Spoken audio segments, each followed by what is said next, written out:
नमस्कार दर्शकों, मैं हूं शुभम शर्मा और आप देख रहे हैं 10 न्यूज़ नेटवर्क। दर्शकों, अभी हम नोएडा के शाहपुर गांव में मौजूद हैं। हमारे साथ सुखबीर खलीफा जी हैं, भारतीय किसान परिषद से हैं। गांव में धरना प्रदर्शन चल रहा है, जानते हैं क्या है धरना प्रदर्शन, क्या कारण है धरना प्रदर्शन का। सर, क्या कारण है धरना प्रदर्शन का, क्यों किया जा रहा है धरना प्रदर्शन? आज धरना प्रदर्शन नहीं, आज पंचायत है, महापंचायत करी है। गांव में लोगों के पास इन्होंने जो है नोटिस भेजे हैं। गांव समाज तोड़ फोड़ के लिए इन्होंने जो है दिखाई पड़ी है।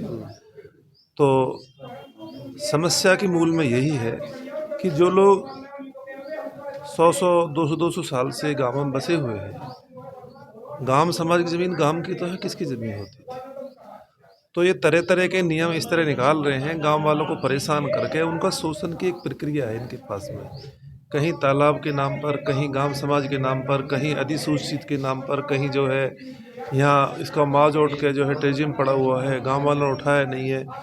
नोएडा नाम दर्ज है इस पर। हर तरह से ढेरों कानून इन्होंने इस तरह की प्रक्रिया अपना रखी है ताकि जो गांव के लोग हैं, जो किसान लोग हैं, जिन्होंने अपनी ज़मीन जायदाद यहाँ नोएडा के विकास के लिए सब कुछ दे दिया, कभी कोई आंदोलन नहीं कर रहा, बड़े सहज रूप में दे दिया, और आज नोएडा विश्व के मानचित्र पर छाया हुआ है। बहुत अच्छी बात है, हमें भी अच्छा लगता है कि हम ऐसी जगह रहते हैं, हमने अपनी ज़मीन जायदाद सब कुछ दिए हैं। तो किसान को भी रहने का अधिकार है। अब वो बसे हुए हैं तो उन पे तोड़ फोड़ के लिए कोई नोटिस ना आए, इस तरह कोई कार्रवाई ना हो, इसी को लेके आज जो है हमारा मूल है और अपनी सुरक्षा करना हमारा दायित्व है। जननी जन्मभूमि स्वर्गादपि करियसी। जननी और जन्मभूमि स्वर्ग से भी बढ़कर है, और उसी दायित्व की पूर्ति के लिए आज हम यह महापंचायत कर रही है भारतीय किसान परिषद। कितने लोगों को नोटिस गया होगा अभी तक आपकी जानकारी में? 246। ये शाहपुर गांव में 246 लोगों को नोटिस भेजा इन्होंने, और अलग अलग गांवों में अलग अलग नोटिस हैं। ये प्रक्रिया हर गाँव में चल रही है लगभग नोटिस भेजने हाँ की? हाँ हाँ, नोटिस की प्रक्रिया हर गांव में है। कहीं मैं बता रहा हूँ कि तालाब के नाम पर, कहीं जो है ग्राम समाज के नाम पर। तो क्या मानसिकता है मेरी समझ में बात नहीं आ रही। कहीं तो ये 2022 तक जो है सबको मकान देने की बात कर रहे थे, अब 2022 तक ये सबको मकान तोड़ने पे आमदा हैं, जगह जगह नोटिस भेज रहे हैं। भाई क्या हमने कोई अन्याय करा है? क्या हमसे कोई गलती होगी? क्या हमने अपनी सारी ज़मीन जायदाद नोएडा के प्राधिकरण को देकर क्या हमने कोई गलती कर दी? क्या नहीं, गलती नहीं करी है।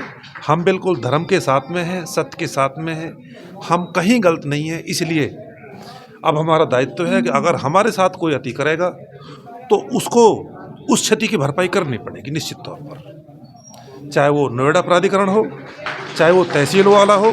ये दोनों मिलकर जो है किसान को सताने का जो काम कर रहे हैं।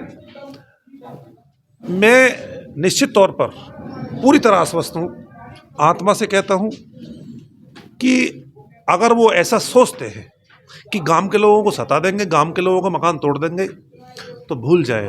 अब ऐसा नहीं हो सकता। हम संगठित हैं, आपस में विश्वास है, हम में तालमेल है।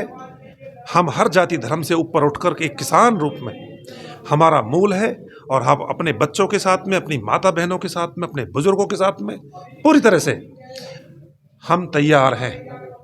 अपने साथ हम अति अब नहीं होने देंगे।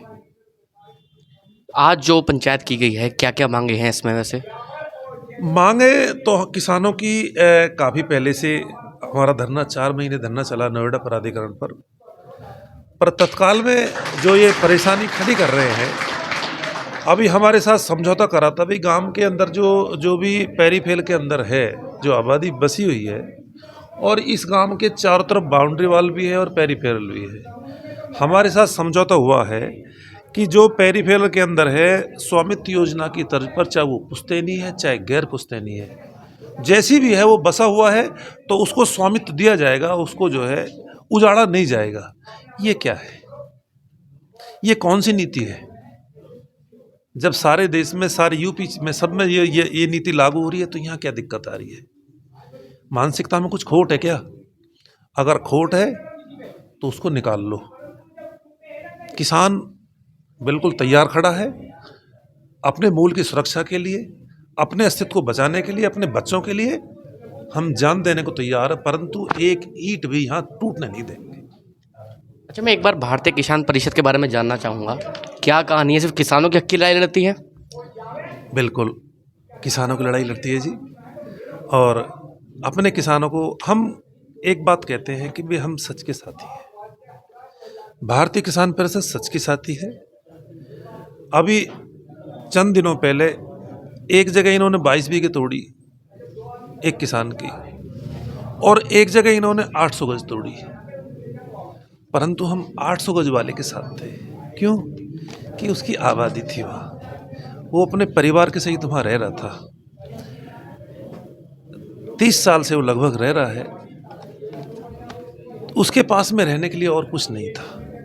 तो किसी को भी उजड़ना तो नहीं चाहिए ना, किसी के साथ अति तो नहीं होनी चाहिए ना। तो बस यही धर्म है, यही कर्तव्य है, जहाँ मानवता पोषित होती हो, एक दूसरे के लिए हम सच्चाई के तौर पर खड़े हों।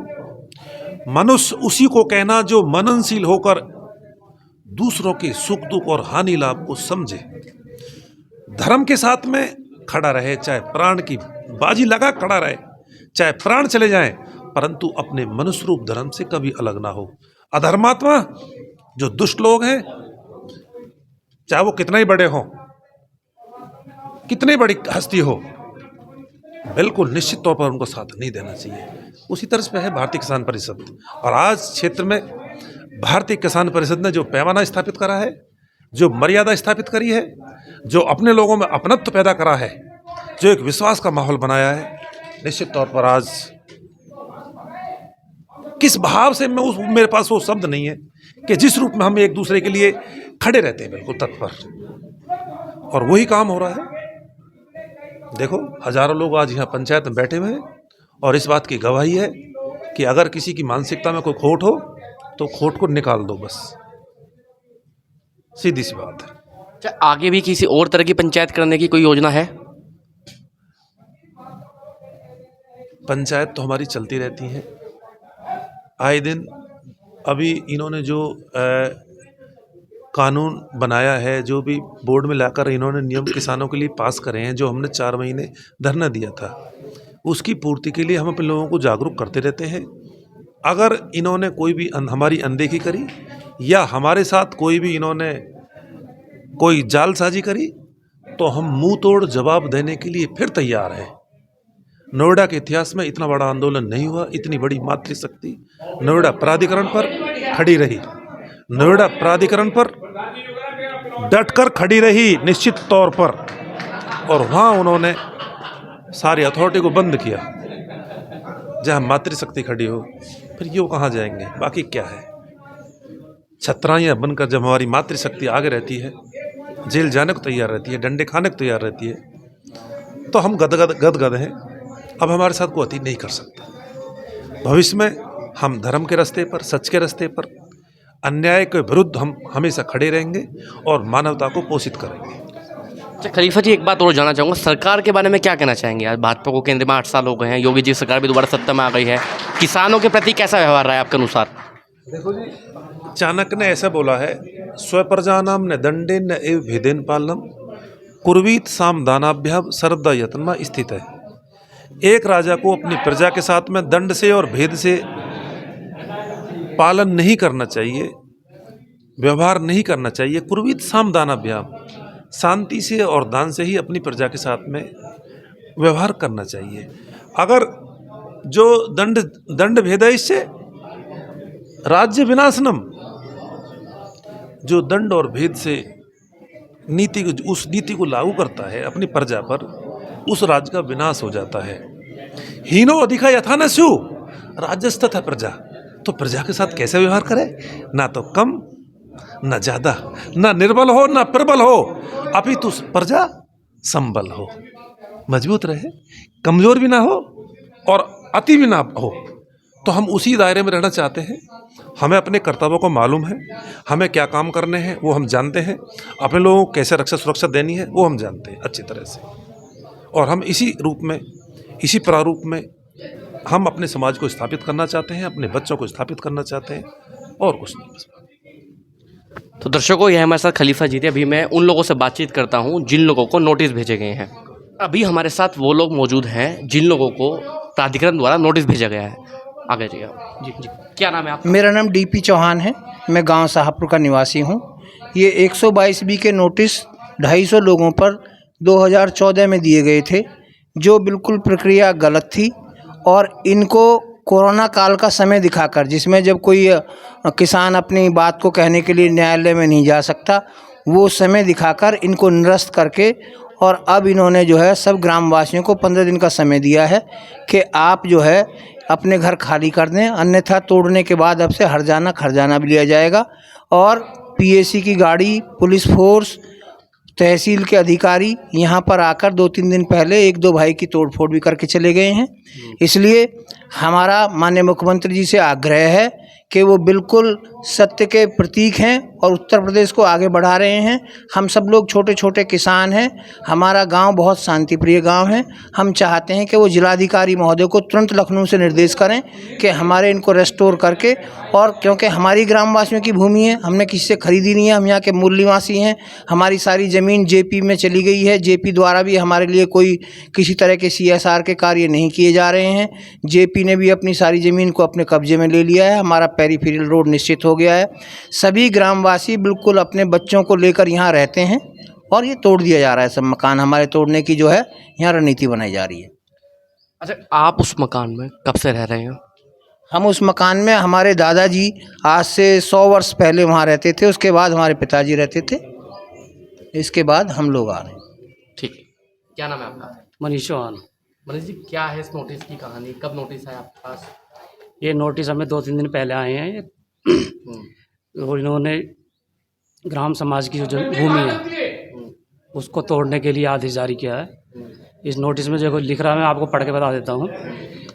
न्यायालय तहसीलदार न्यायिका तहसील सत्र गौतम बुद्ध के न्यायालय में योजित बाद संख्या इतने में पारित वेद खली आदेश दिनांक 30/10/2014 के द्वारा आपको ग्राम सभा भूमि घाटा संख्या 196 रकबा 80 और गज से वेद खारिज आके आदेश पारित किया जाता है, परंतु आपके द्वारा दिनांक तक ग्राम सभा की भूमि में अपना अवैध कब्जा नहीं हटाया गया। नोटिस द्वारा आपको सूचित किया जाता है कि नोटिस प्राप्ति के 15 दिन के अंदर आप ग्राम सभा भूमि में से अपना अवैध कब्जा हटा लें, अन्यथा अवैध कब्जा हटाने की कार्रवाई में हुए खर्चे की वसूली के साथ अवैध कब्जा हटाने की कार्रवाई की जाएगी। अभी कितने समय से आप उस घर में रहते हैं? कम से कम हमको 20-25 साल हो गए और हमारे पूर्वज पहले भी उसमें रहते थे। जी, आपका क्या नाम है सर? मेरा नाम सुधीर चौहान है जी। सुधीर जी, क्या कहानी है नोटिस की? क्या कह रहे हैं प्राधिकरण? किसान क्या कह रहे हैं अब? प्राधिकरण क्या कह रहा है जी? ये जो हमारा गांव है, लगभग इसकी आबादी 5000 के आसपास है। और जिन घरों पे हमें नोटिस मिला है, हमारे पूर्वज, हमारे बड़े सैकड़ों साल से उस ज़मीन पर रह रहे हैं। ये ज़मीन चकबंदी के समय हमारे गांव में भविष्य के प्रयोजन के लिए छोड़ी गई थी। खेत खलियान डालने के लिए, खाद के गड्ढे डालने के लिए, या हमारे भविष्य के प्रयोग के लिए। जैसा हम आपको बताना चाहेंगे कि 1932 के बाद हमारी यहाँ पे कभी लाल डोरा नहीं लगा। हमारी आबादी का निर्धारण नहीं किया गया। पिछले 100 साल में गांव की जितनी भी आबादी बढ़ी, हमारा जो मूल आबादी का क्षेत्र था उससे बढ़ के हम ज़्यादा हमारा एक्सपेंशन हुआ, तो हमारी आबादी का भी एक्सपेंशन होता चला गया। हम बढ़ते चले गए, हम उसमें घर बनाते चले गए, और तभी से हम रह भी रहे हैं। और जब हमारे यहाँ पे अधिग्रहण हुआ 2003 में, जब हमारे यहाँ पे अधिग्रहण हुआ, तो इस आबादी को आबादी मानते हुए हमारे गांव के चारों तरफ एक दीवार बना दी, और हमें उस आबादी के एक नियत क्षेत्र में हमें निश्चित कर दिया गया। पेरिफेरल रोड बना दिया, बिजली, पानी, सड़क, सीवर सब उसमें डाल दिए गए। और अगर आप उसका ऑन साइट में जाके ऑब्जर्वेशन करेंगे तो एक कहीं पे भी सुई की नोक के बराबर भी कहीं पे ज़मीन नहीं है जो खाली के रूप में हो। तो पिछले एक हफ्ते का घटनाक्रम कुछ ऐसा है, बड़ा दुखदाई है, जहाँ एक तरफ सरकार लोगों को बसाने की काम कर रही है, जो निर्वासित लोग हैं जिनके पास घर नहीं है उनको पक्के घर दिए जा रहे हैं, और एक तरफ जिन लोगों ने अपनी जीविका के माध्यम से हमने कुछ घर बना लिए तो हमारे घर गिराने की बात कर रहे हैं।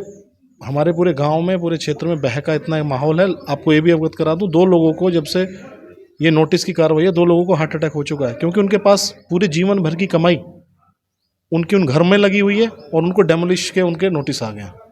एक फेलिक्स हॉस्पिटल में है, एक एस्कॉर्ट हॉस्पिटल में है। और इतना बोझिल है कि लोग ना खाना खा पा रहे हैं, ना रात को सो पा रहे हैं, और उन नोटिस को लेके केवल इस बात की चर्चा करें। हर एक आदमी इस भय में है कि पता नहीं कब हमारा घर टूट जाए। मैं एक बात और जानना चाह रहा था, मैं लोगों से बातचीत कर रहा था, कुछ लोग कह रहे हैं कि हम 25 साल से रह रहे हैं, 50 साल। प्राधिकरण को अभी क्यों याद आया कि ये अवैध है, इनको तोड़ना है, ये करना है इनके साथ? देखिए, प्राधिकरण जो है 1976 में नोएडा प्राधिकरण आया, और ये प्राधिकरण ने एक रूल बना दिया कि जो आदमी जिस गांव में रहता है वो अपने खेत की भूमि पे जाके अपना घर नहीं बना सकता, उसको अधिसूचित क्षेत्र में मानते थे। उस अधिसूचित क्षेत्र के मानने के बाद हमारी जितनी भी जमीनें थी नोएडा प्राधिकरण ने ले ली। अब क्या है, आप रोजाना का शनिवार देखो कि जितनी भी ज़मीनें थी इन्होंने वो दिन रात बेतहाशा बिल्डरों को बेच दी। इनके पास वो ज़मीनें बची नहीं। जो लाभ प्लॉट के रूप में किसान को मिलने थे, आज ये बात के कह के बोल देते कि हमारे पास आपको ज़मीन देने के लिए नहीं है। अब जो बची कुची ज़मीनें हैं, यही इसी आबादी की ज़मीन जिस आबादी में हम रह रहे हैं, कुछ हिस्सा हमने इसके लिए मनोरंजन के लिए भी यहाँ पे हम खेल का मैदान बना देंगे या हमारे बच्चे यहाँ पे खेल लेंगे। जिस भी ज़मीन को हम खाली छोड़ देते हैं, उनसे नोएडा प्राधिकरण ने एक जल का कैंपस बना दिया, लगभग 30 बीघा में 25-30 बीघा की बाउंड्री वॉल करके बिना किसी को पैसा लिए दिए, जबकि वो चकबंदी के टाइम हमारी ज़मीन थी। उसमें से लगभग 25,000 मीटर ज़मीन हमारे पास रजिस्ट्री है, जेपी हॉस्पिटल को बेच दी।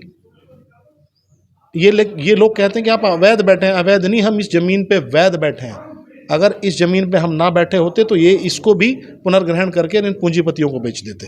अब आप बताइए, क्या सरकारें लोगों को उजाड़ने के लिए बनाई जाती हैं या सरकार लोगों को बसाने के लिए बनाई जाती है? हमने इनसे घर नहीं मांगा, कम से कम हमने अपनी मेहनत की कमाई से वो घर बनाया, और आज स्थिति ये है।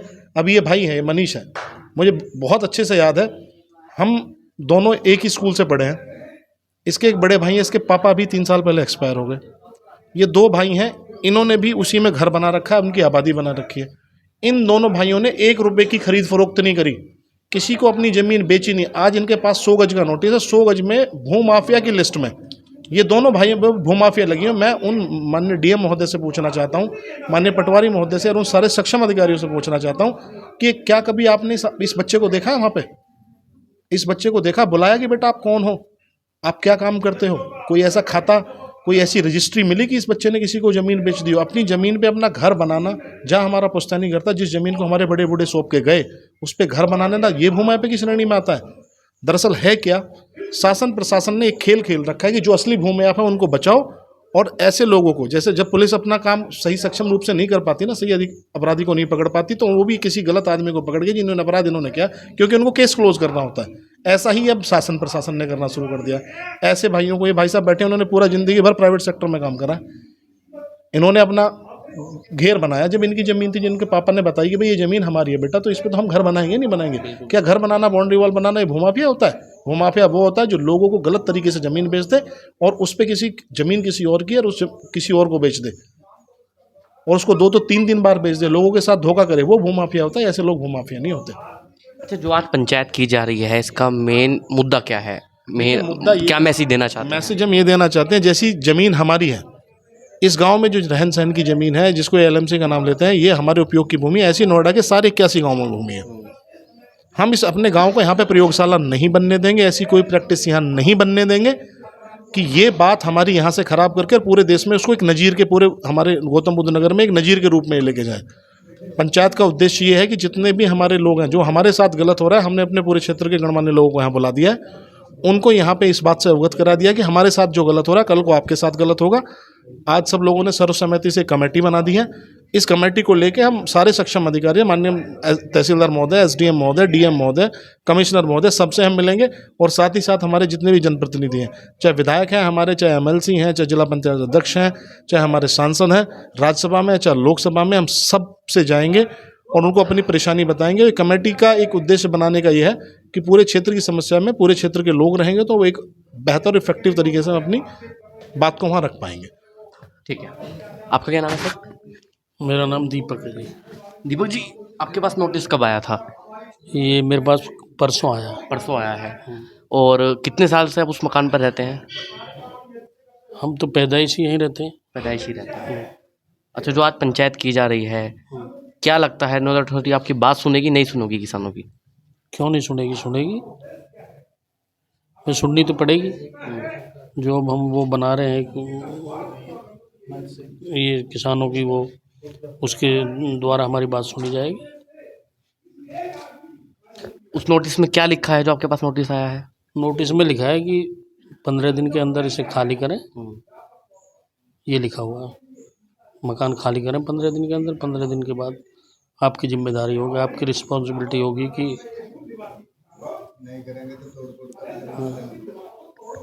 एक चीज जी और मैं आपको अवगत कर रहा हूँ। देखिए, केंद्र सरकार की, राज्य सरकार की मंशा बड़ी क्लियर है। माननीय प्रधानमंत्री जी ने पिछले 2 साल से स्वामित्व योजना का इन्होंने निकाला है कि भाई जो ऐसी संपत्तियां जिन पे अभी स्वामित्व नहीं है, गांव की संपत्तियां, वो स्वामित्व योजना लागू करके उसमें ये भी है कि अगर वो भूमि में लोग बिल्कुल रच गए हैं, बस गए हैं और वहाँ पे अब सघन आबादी है, तो उसके भी उनके लोगों के डॉक्यूमेंट बना दिए जाए।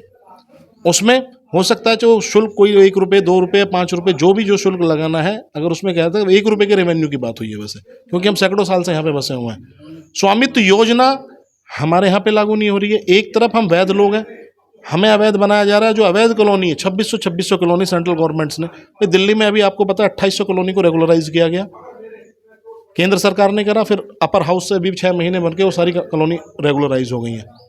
ना यहाँ पे कोई स्वामित्व योजना को लागू कर देना चाहता है, क्योंकि यहाँ पे ये ज़मीन जो है, अधिकारी जो है, इनकी नज़र है, ये महंगी ज़मीन सोच के हमको बेदखल करना चाहते हैं और उसको पूंजीपतियों को बेचना चाहते हैं। तो हमारी यही गुजारिश है कि जितने भी इसमें जो लोग हैं, हमारे सरकार, माननीय मुख्यमंत्री महोदय से भी गुजारिश है, माननीय प्रधानमंत्री महोदय से भी गुजारिश है कि आप उन सक्षम लोगों को जो इन बातों को समझें और आपकी पॉलिसी को इम्प्लीमेंट कराने के लिए यहाँ पे भेजें, हमारी समस्याओं को सुने और शासन प्रशासन से हमें राहत दिलाने की कोशिश करें।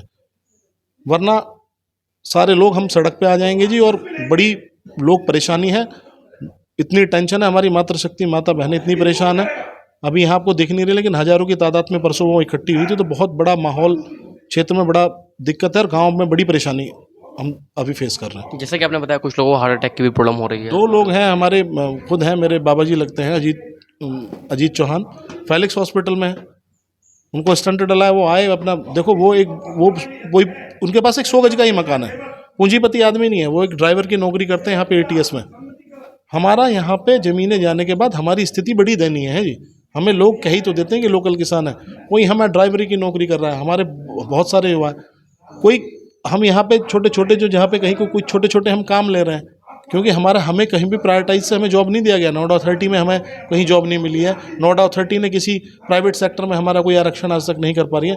पालन पोषण करते 2 बच्चे, उनके बड़े बच्चे, दोनों बच्चे जवान हो रहे हैं। घर आए, उसके बच्चों ने उनको नोटिस दिया, पापा ये नोटिस आया, 15 दिन के अंदर हमारा घर टूट जाएगा। वो आए, उनको हार्ट अटैक हो गया, उनको स्टंट डले हैं, और हो सकता है आज शाम तक उनकी छुट्टी हो पाए। तो ये कह देना और दूर से हमें अमीर बता देना, भूमाफिया बता देना, पूंजीपति बता देना, अमीर किसान बता देना, ये अलग बात है। लेकिन कोई ग्राउंड पे आके अगर देखे कि आखिर ग्रामीण आबादी की स्थिति कैसी है, तो बहुत खराब स्थिति में अपना जीवन व्यतीत कर रहे हैं हम लोग। तो दर्शकों, अभी देखने वाली बात यह है कि किसानों की आवाज़ नोएडा अथॉरिटी तक पहुंचती है, नहीं पहुंचती है। बाकी की खबरों के लिए आप देखते रहिए 10 न्यूज़ नेटवर्क।